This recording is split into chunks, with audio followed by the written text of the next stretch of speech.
කොහොමම මේ අර පැත්ත බලනවා මට හුරු අතල බැලුවා මට අඩි 4 ඉතින් ඉස්සරහින් ගහනවා වලියේ දඩ බඩ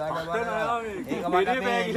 ඒක බලායනකොට ගෙලින්ම බලනවා හරිය වෙලාව කියන්නේ විදුන්නේ මෙතනින් අහුවෙලා නෑ මේ පිට මහතන මෙතන අහුවෙලා මෙතනින් ගිහිල්ලා කෙලින්ම මෙතෙන්ට සෙට් වෙලා මෙතනින් බටේ වගේ නැවිලා මෙතනින් එනකොට හරියට ඔළුව මෙතෙන්ට කකුල ඇද්දලා ඉන්නේ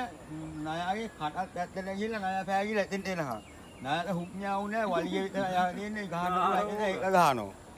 ඔව් මම ඉඳන් ගියා මම පිටිපස්සෙල්ලා වඩාල්ල කියලා කියන්නේ කොහොම අරුට වෙලා තියෙනද අරුට වෙලා බඩු කෑල්ලක් නේ නයාගේ ඔළුව ඇති මෙන්න එකක් කියලා පැට්ටා උතනවා මට බාන්නේ මෙතන ඉරිප්පිලා මේ වගේ දෙලිස් බෝලේ වගේ නැවිච්ච සෙලික අන්නයි මොකටයි නැවරොට අගේට කකුලෙන් ඔළුවක් බෑගිලා ඊට පස්සේ මම ඉඳන් මේ සිද්ධිය දැන් දැක්කේ උඹනේ දැන් නයිට්නේ පාගහන් ඉන්නේ ගෙරෙඩ්ඩක් වගේ ඒතොට නෑ පාගහන්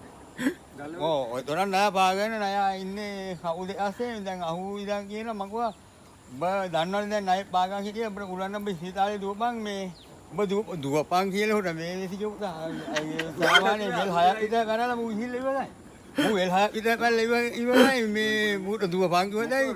ඕ හෙන්න තනකොළ ගාලා නිකන් ඈත් වෙලා සීසිකාලා ගියා වගේ වුණා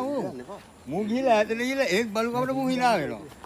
ඕ ඊට පස්සේ හැමම කකුල තියාගෙන ඉලා ටිකක් වෙලා ඉඳලා මේ මාත් පැල්ලලා ලිව්වා දෝරණ ගැහුවට වැදුන්නේ නැහැ මට මේ ගැලෙුවේ කොහමද කකුල ඉස්සේ කොහමද කකුල ඉස්සේ කියන්නේ ඉතින් මු පෑගිලා ඉන්නා මෙහෙම මු දුවනකොට මට තවත්